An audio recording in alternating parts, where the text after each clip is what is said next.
Bonjour à tous, bienvenue sur le Tech Shower Show, le premier show sur les nouvelles technologies en direct de la Silicon Valley et en français. Alors moi je m'appelle Stéphane Nguyen et au sommaire d'aujourd'hui nous allons parler de Panama, qui est une application iPhone qui va vous rendre addict aux communications vocales, et voilà, et de l'iPad qui a été annoncé par Apple la semaine dernière. Alors j'ai aujourd'hui la chance de recevoir Rémi Vespa avec moi. Bonjour Rémi. Bonjour. Encore merci d'avoir répondu à notre invitation.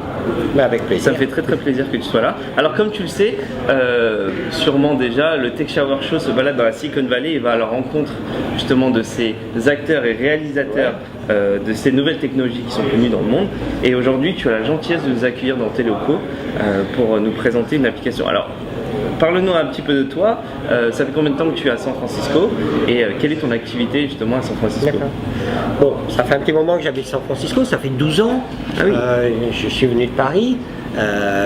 J'ai eu la chance je faisais partie du management d'une boîte américaine et j'ai eu la chance de pouvoir venir ici dans des conditions avantageuses.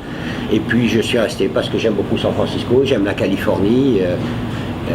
Et voilà, donc je ne m'imagine pas très bien aujourd'hui vivre dans un autre endroit que San Francisco ou vivre loin de San Francisco. Donc voilà, chez Panama, je suis, mon titre c'est Executive Vice-Président pour la partie Business Development. Donc ma mission c'est d'aider la compagnie dans ses activités de business, principalement auprès des grands comptes.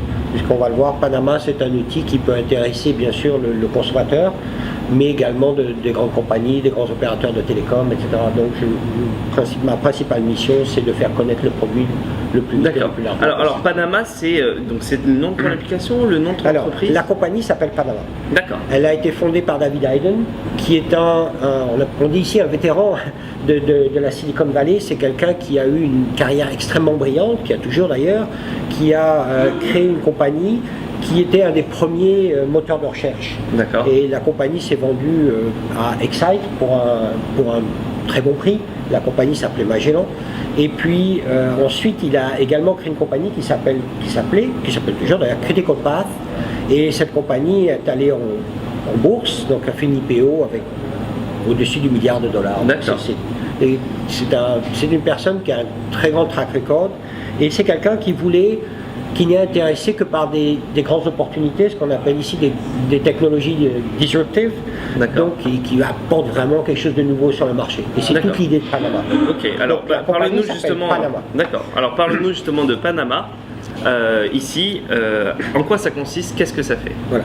Donc l'idée de départ, c'est que dans la communication, principalement dans l'aspect web social, on utilise beaucoup le clavier, on n'utilise pas beaucoup la voix. D'accord. Et quand on a besoin d'utiliser la voix, on a finalement des outils qui sont assez traditionnels comme le téléphone, alors que le téléphone soit un cell phone, un téléphone mobile, un téléphone fixe, un téléphone VoIP genre Skype, mais on est toujours dans une communication, on va dire synchrone, qui requiert les deux parties. Bien sûr. Et c'est quelque chose qui, de notre point de vue, ne s'adapte pas forcément à un environnement réseau social où on a envie de dire quelque chose et la réponse peut venir peut-être dans les minutes qui suivent, peut-être un jour plus tard, peut-être 2 jours plus tard, et on a envie d'avoir des conversations qui ne sont pas forcément d'une personne avec une personne, mais qui sont des conversations de groupe. D'accord. Donc c'est l'idée de Panama. D'accord. Alors justement, avec Panama, on va pouvoir envoyer des messages vocaux sous forme entre guillemets de texte message. Voilà. Donc l'idée, comme de SMS. L'idée de Panama, au travers de son produit Voice Messenger, c'est de créer un environnement extrêmement simple. Alors ça, on le verra en utilisant le produit. On a voulu faire quelque chose d'extrêmement simple. Donc c'est très proche du paradigme SMS. Mais simplement, les différences par rapport à SMS, c'est qu'on peut mélanger dans une même conversation la voix et le texte. Donc une conversation peut être entièrement texte, peut être entièrement voix, peut être un mélange des deux. Et les conversations ne sont pas forcément d'une personne vers une personne, mais elles sont entre plusieurs personnes. D'accord. Donc ce sont deux grandes différences par rapport au SMS. Voilà, sous forme de conférence en fait. Exactement. Alors combien ça coûte? Alors la beauté de la chose, c'est que c'est gratuit. Alors c'est gratuit, alors, c'est disponible sur l'App Store. Hein, voilà, alors le produit est en fait un service. Et pour utiliser ce service, il faut une application. Donc cette application aujourd'hui est disponible sur iPhone, donc depuis le App Store, effectivement. Et c'est entièrement gratuit. L'application est gratuite, le service est gratuit. Le produit sera disponible très bientôt sur Android. D'accord. Donc ça, j'y tiens parce que je suis un Donc, utilisateur d'Android, Google, donc voilà. je suis très impatient. Oui. Et sur BlackBerry. Et sur les BlackBerry. différentes versions de BlackBerry. Alors c'est vrai que nous au Tech Shower on a vraiment eu un coup de cœur pour cette application parce que on a vu beaucoup d'usages se créer à partir de ce concept-là. C'est vrai que moi, comme tu le sais, je suis fan de blog et j'adore écrire et lire. Et c'est vrai que je trouve que d'envoyer des messages, ne serait-ce qu'à travers un site web, si jamais c'est possible, ça permet vraiment de faire participer la communauté de ce site web autrement que par texte ou par commentaire.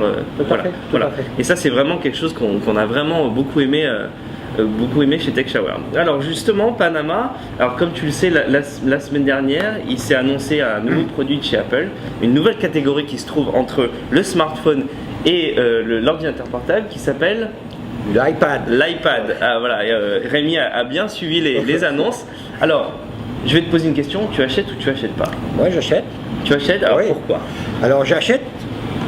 Bon, d'abord parce que je suis devenu un adepte de tout ce qui est extrêmement léger. D'accord. J'ai plus envie, même j'ai un laptop, mais le laptop c'est déjà trop lourd pour moi, donc je garde mon laptop, j'ai même un desktop. Et alors idéalement, bien sûr, le téléphone mobile, l'Android ou le iPhone, c'est très bien. Par contre, ce qu'on appelle le form factor, donc la surface disponible, bon, ça reste petit. Donc il va peut-être falloir encore une dizaine d'années avant qu'on ait des écrans qu'on puisse étendre. Donc pour moi, le iPad, c'est excellent parce que c'est très léger et ça me permet de faire tout ce que j'ai envie de faire dans... Bah voilà, alors justement l'iPad est très léger comme dit Rémi, il fait 730 grammes pour la version 3G et il a un écran donc de 9 pouces,7, ce qui est vraiment énorme c'est vraiment une nouvelle catégorie hein.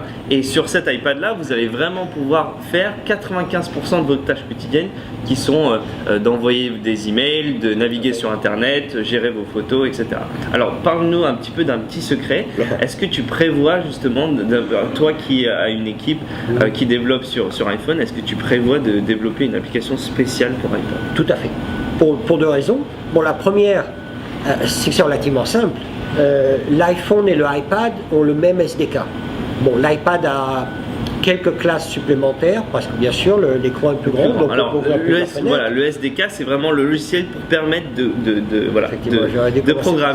programmer sur l'iPad, enfin pour les applications sur iPad. Donc pour nous l'effort de développement n'est pas un effort gigantesque.